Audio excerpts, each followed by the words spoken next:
नमस्कार दोस्तों, मेरा नाम है मोनू कुमार और आज जो हमारा वीडियो है या फिर आज जो हमारा टॉपिक है, ये टॉपिक होने वाला है अग्रपाली संलक्षण, यानी जो फ्रंटल लोब सिंड्रोम होता है।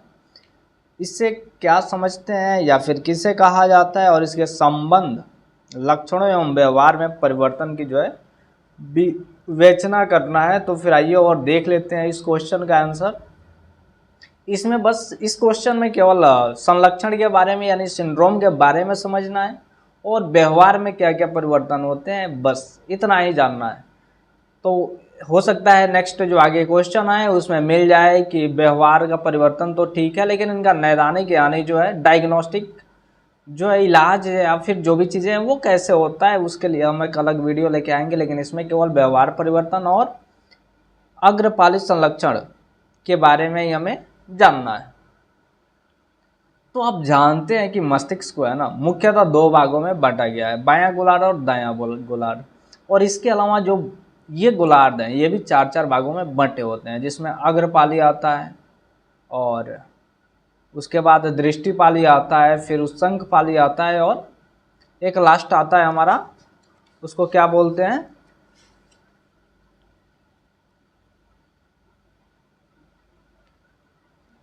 भीतिया पाली या फिर पार्शियल लोब हम बोलते हैं। फिर आइए और इसको हम फटाफट देख लेते हैं कि जो है सिंड्रोम होता क्या है और अग्रपाली जो है ये क्या होता है, अग्रपाली सिंड्रोम। तो जब अभी अग्रपाली में क्षति होती है, अग्रपाली में मस्तिष्क की जब भी क्षति होती है उसको हम क्या बोलेंगे, अग्रपाली सिंड्रोम या फिर अग्रपाली संलक्षण। तो आइए और इसके बारे में देख लेते हैं। जो बेंटन थे इनके अनुसार अग्रपाली संलक्षण से तात्पर्य जो है वो मुख्यतः चार परिवर्तनों से होता है, जिसमें व्यक्तित्व एवं सामाजिक व्यवहार, इसके अलावा बौद्धिक कार्य एवं अन्य कार्यों में परिवर्तन हो जाता है, भाषाई कार्यों में परिवर्तन हो जाता है और पेशीय कार्यों में परिवर्तन हो जाता है। तो सबसे बड़ी चीज़ है कि इसके बारे में जानना है कि आखिर ये जो व्यवहार में परिवर्तन होते हैं इसके बारे में क्या क्या चीज़ें हैं, क्या क्या लिखी गई है। तो फिर आइए और फटाफट इसको हम देख लेते हैं। पहला है व्यक्तित्व एवं सामाजिक व्यवहार में परिवर्तन। अग्रपाली के ऑर्बिटोमेडियल या बेसोमेडियल क्षेत्र क्षतिग्रस्त होने पर व्यक्तित्व में सार्थक परिवर्तन आते हैं। मनुष्यों में अग्रपाली क्षति तथा उसके स्पष्ट प्रभाव व्यक्ति के सामाजिक व्यवहार तथा व्यक्तित्व में हुए परिवर्तन में स्पष्ट ढंग से दिखते हैं। अग्रपाली क्षति से उत्पन्न होने वाला सबसे महत्वपूर्ण विख्यापित उदाहरण जो है वो पियागस गैंग का है, जो 1868 में सर्वप्रथम हार्लो द्वारा प्रकाश में लाया गया था। और बेंटन ने जो है अपने अध्ययन में क्या पाया, इसको हम आइए और देख लेते हैं। बेंटन, जब अग्रपाली के द्विपार्श्विक क्षति होता है तो इससे व्यक्तित्व में काफ़ी सार्थक परिवर्तन देखने को मिलता है। जैसे ऐसे रोगियों में व्यक्तियों में चिंता का स्तर है सामान्य से काफ़ी कम हो जाता है। इसके अलावा इनके व्यवहारों में जो है आवेगशीलता काफ़ी तीव्र हो जाती है, व्यक्ति प्रायः उल्लास की अवस्था में रहता है, उसमें जो है वो विनोदशीलता की जो है प्रवृत्ति अधिक हो जाती है, उसके व्यवहार में पहलता एवं स्वाभाविकता की कमी होती है, यानी पहल करना, किसी भी चीज़ को पहले जाके बोलना, वो होते हैं कि जो होगा वो नेक्स्ट आगे से पहल होगी फिर हम कुछ करेंगे। और प्राक अधिक्षत्र, जो प्राक अग्र क्षति यानी जो वाले व्यक्ति में जो घबराहट एवं ध्यान विकर्षण करता एवं अति क्रियाशीलता की स्थिति जो है वो मजबूत होती है, इनमें चिड़चिड़ाहट अधिक होती है। इसके अलावा जो हमारा दूसरा है वो है बौद्धिक कार्यों तथा अन्य संज्ञानात्मक कार्यों में परिवर्तन। बौद्धिक कार्यों एवं अन्य संज्ञानात्मक कार्यों में अग्रपाली का डार्सिलेटरल क्षेत्र में क्षति होने पर महत्वपूर्ण जो है परिवर्तन आते हैं। उनमें है सामान्य बुद्धि में परिवर्तन, यानी जो बुद्धि है वो काफ़ी जो है धीमा हो जाता है, उनकी बुद्धि लब्धि जो है निम्न हो जाती है। इसके अलावा आविष्कारशीलता, प्रवाहिता एवं अपसारी चिंतन में परिवर्तन। आविष्कारशीलता, किसी भी चीज़ को नए तरीके से नए ढंग से करने में उनमें कमी होती है, कोई बहुत सारे लोग देखते होंगे वो नहीं कर पाते हैं। प्रवाहिता, अपसारी चिंतन में कमी हो जाती है। इसके बाद अमूर्त एवं संप्रयात्मक में चिंतन, संप्रयात्मक जो है ये चिंतन हो जाता है।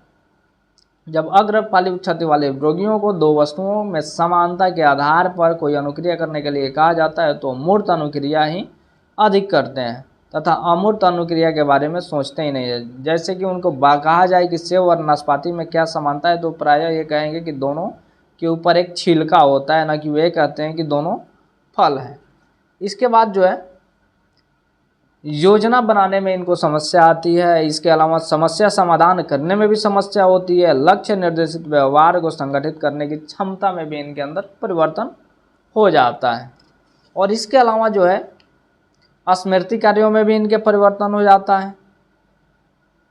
चलन स्मृति दोष भी हो जाता है और अनमयता तथा प्रमस्तिष्कीय दोष भी इनके अंदर हो जाता है। बसाई कार्यों में भी परिवर्तन इनके अंदर हो जाता है। जो ब्रॉडमन क्षेत्र संख्या 36 है, 46 और 45 जो है इसमें एक विशेष प्रकार का वाचाघात या फिर जो है वो वागलोप उत्पन्न होता है, जिसमें सामान्यतः ब्रोका पश्चाघात जिसे वाचाघात कहा जाता है। इस क्षेत्र में धीरे धीरे बहुत कोशिश करने पर वो बोल पाता है। वह अस्पष्टता, अधारा प्रवाह तथा व्याकरण दोष युक्त उसका होता है। अग्रपाली में प्राकपेशीय क्षेत्र तथा क्षतिग्रस्त होने पर भाषा में सहजता तथा स्वाभाविक प्रवाह बाधित हो जाता है। अगर पूरक पेशीय क्षेत्र में गंभीर क्षति होती है तो रोगी पूर्णतः अनुच्चारित तथा मौन हो जाता है। इसके अलावा अग्रपाली के प्राक अग्र क्षेत्र में क्षति उत्पन्न होती है तो इससे अभिव्यंजक वाचाघात तो उत्पन्न नहीं होता है, परंतु इससे व्यक्ति द्वारा बोले जा रहे शब्दों एवं वाक्यों में परिमार्जन जो है इस ढंग से हो जाता है कि उसमें अस्पष्टता जो होती है वो आ जाती है। इसके अलावा जो है पेशीय कार्यों में भी परिवर्तन हो जाता है। अग्रपाली के विभिन्न क्षेत्र विशेषकर पेशीय क्षेत्र तथा प्राक पेशीय क्षेत्र में क्षति होने से व्यक्ति की पेशीय क्रियाओं में से संबंधित क्षुब्धता उत्पन्न हो जाती है। मुख्य पेशीय कार्टेक्स में क्षति होने से व्यक्ति में उत्तम एवं स्वतंत्र आंगुलिक गति करने की क्षमता कम हो जाती है, यानी उसकी पेशीय गति वो कम हो जाती है। व्यक्ति दिमाग हो जाता है। दिमाग का मतलब धीरे धीरे कोई भी काम करता है वो काफ़ी धीरे दिमाग हो जाता है। इसके अतिरिक्त हाथ और शरीर के किनारे अवस्थित अंगों द्वारा कार्य करने की गति एवं शक्ति दोनों में कमी आ जाती है। तो ये था हमारा जो अग्रपाली में जो दोष होते हैं या फिर संलक्षण होते हैं उसके बारे में। और अग्रपाली संलक्षण किसे कहा जाता है तो अग्रपाली में कोई भी दोष हो वो उत्पन्न हो जाए तो उसको हम क्या बोलेंगे, अग्रपाली संलक्षण। और इससे कई सारे हमारे व्यवहारों पे जो है प्रभाव पड़ता है। तो जब भी एग्जाम में इस चीज़ को याद जरूर रखिएगा।